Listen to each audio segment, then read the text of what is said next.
We've talked about how Boris Johnson has been treated with kid gloves, how his speech didn't say that much, and how it was potentially a bit inappropriate to sort of talk about how successful Britain's strategy has been when 40,000 people have died. But, and I don't normally do this, you have to give him a little bit of credit for what he actually said.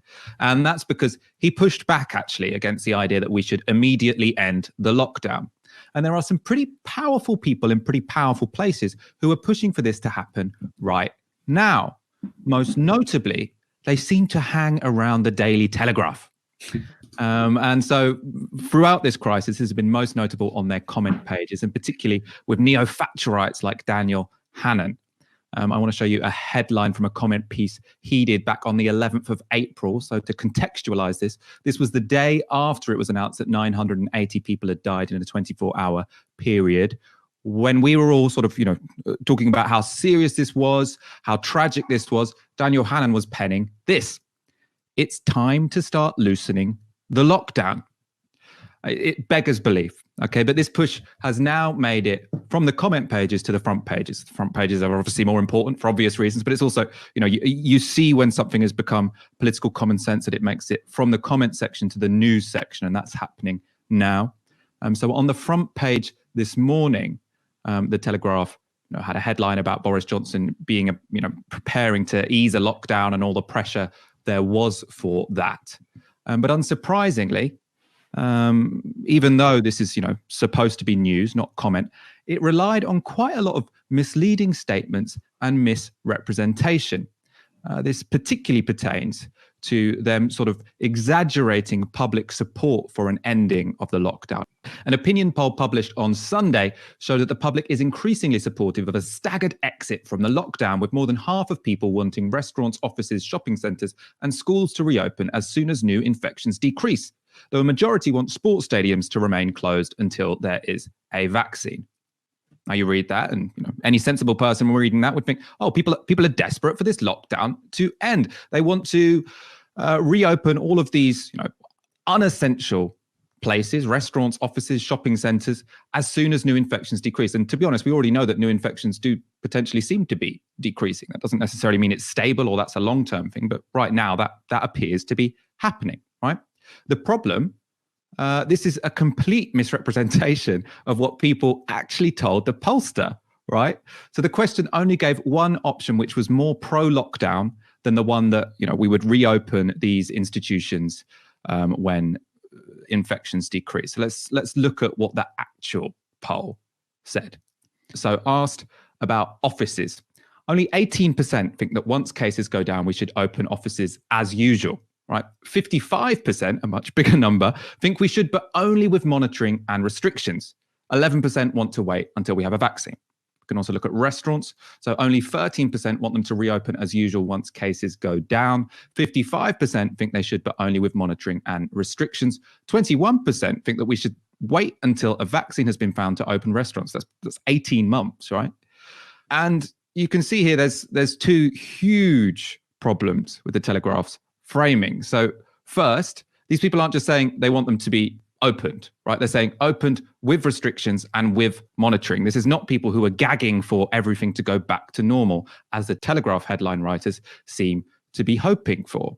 Second, if you're only given two options, which is open them when infections start to fall with restrictions or wait until a vaccine, then, the moderate position is to open them when infections fall with some restrictions, because waiting until a vaccine, I don't think we should wait until a vaccine to reopen the economy, but I'm not gagging for an end to the lockdown, right? Aaron, I'm going to go to you. I mean, what do you think is behind this, often quite transparent, but very manipulative attempt to basically misrepresent public opinion to try and make it look as if there is a drive to end the lockdown when, no such swell in public opinion exists?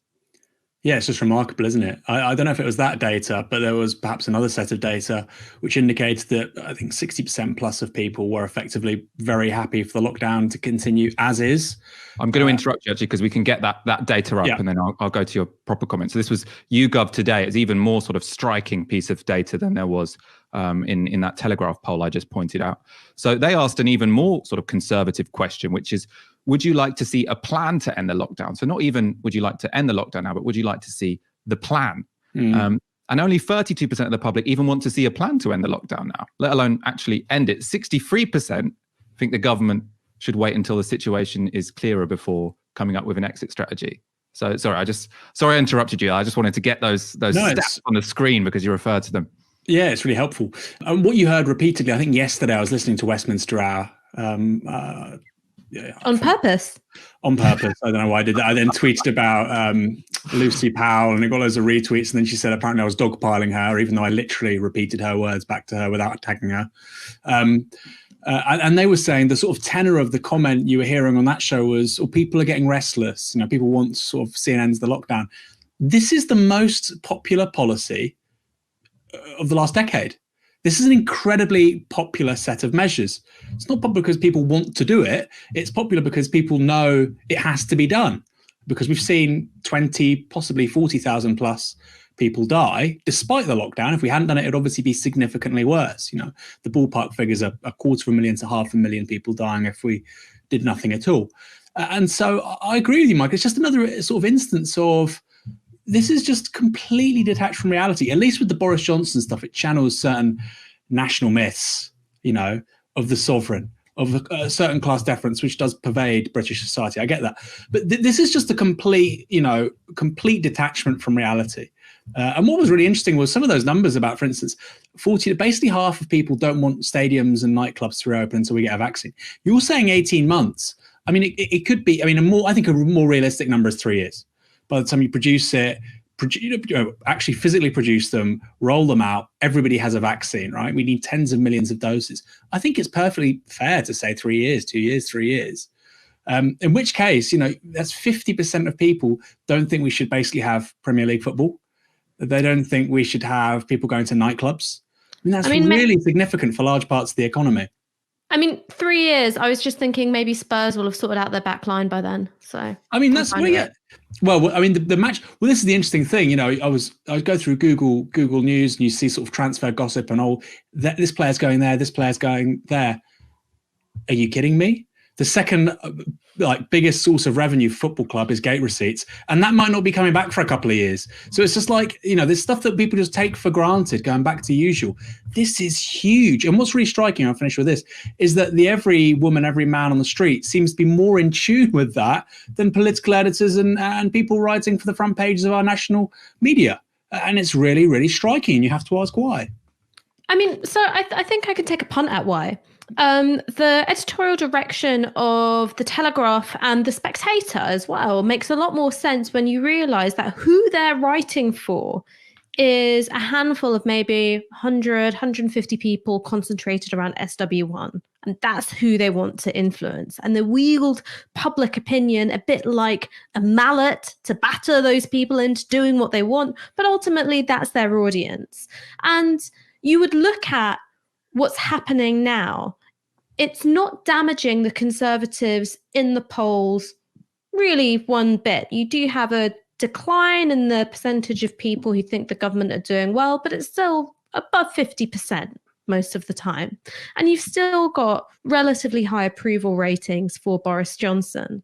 But what's getting chipped away is the core of their ideology. And the core of their ideology, which says that it's fine for significant portions of the workforce to be living precarious lives, paycheck to paycheck, often getting themselves into debt just to cover the basics of living expenses. Well, that's gone out the window when you've got a 3-month mortgage holiday. You've got conversations going on about reductions in rent payments and deferrals of rent payments. And you've also got, very grateful society towards those on that sort of low wage frontline work in a way that you haven't seen for very many years. You've got huge numbers of people turning towards universal credit as a source of income support. Now, universal credit being an utterly miserable experience, which would drive people into penury, starvation, and even suicide, well, that's okay when that's not your core voters. When you've got more and more numbers of people who were self-employed, white collar, doing all right for themselves, who are now turning to universal credit, which is a system designed itself as punishment for the crime of being poor, then you've got another problem. And then going forward, you've got, what I like to think of as the Churchill problem, right? The Churchill problem is being a very good wartime leader, but because you've overseen a system of government which demonstrates that it's possible for a government to centrally plan and run an economy during a state of emergency, during wartime, is that it then undermines the claim that the government shouldn't have a role in the economy in peacetime, so outside of that state of emergency. And I think that this is where Keir Starmer is trying to position himself, but unfortunately, he doesn't have a Bevan yet at his side who's supplying those big ideas that he can then put into action. So he's got the soft left, sort of technical procedural bit down, but he needs those big ideas.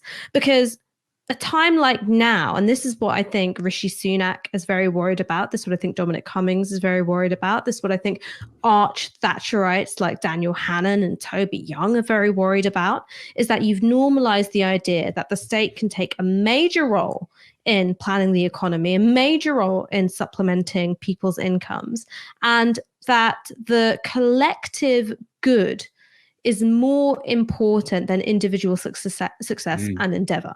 So you've got the heart of their ideology being demolished day by day. And that's why they're so worried about the lockdown continuing, because the longer it goes on, the more their foundational way of thinking is just crumbling away under their feet. I can't believe the crude Marxists at Novara Media haven't yet said that it's just rich bastards that want to make some short-term profit. Because whilst I think, your answers were way more sophisticated than that, the Sunday Times suggested it might be a bit more crude than we've all been thinking. I want to go to this article from the Sunday Times. They led with the story, Tory grandees tell PM it's time to ease the coronavirus lockdown. Now, looking at the headline, you might think that's, ex-prime ministers, big dogs in the government, people who, care about the long-term ideology of conservatism, the kind of thing that Ash has just been talking about. But actually, it just turns out to be real rich people, right? Rich people with no political, pedigree whatsoever. Let's go to the first quote from that piece. So the billionaire financier Michael Spencer, a big donor to Johnson's leadership campaign last year, said, "We should start loosening up the lockdown as soon as we reasonably can and allow the economy to start moving forward. We should really begin to offer a narrative of how and when it's going to stop." Steve Morgan, the former boss of the house builder Redrow, who gave £1 million to the Conservative general election campaign, said, "We're actually endangered at the medicine, if you want to call the lockdown that, is more harmful than the cure." Now, some of our viewers who follow American politics or have watched, our previous shows with, great guests like Michael Brooks or Sarah Jaffe will maybe remember this comment as being from Donald Trump. So Donald Trump has repeated this so many times. We can't let the medicine be worse. We can't let the medicine be worse than the disease, or the cure be worse than the disease, whatever the particular phrase is. I think they both say it slightly different. We're in danger of the medicine is more harmful than the cure. Apologies. Now, he is saying this specifically because against all scientific and medical advice, what he wants to do is get the economy moving super quickly, however many lives it costs, because he is desperate for the stock market to go up by November. Because he thinks that's going to be, what wins him the presidency, and also because he's obviously in the pockets of America's billionaire class. Now, you've got people who have given £1 million to the Conservative Party, who are getting, big pieces on the front page of the Times, or big quotes on the front page of the Times, saying exactly the same thing.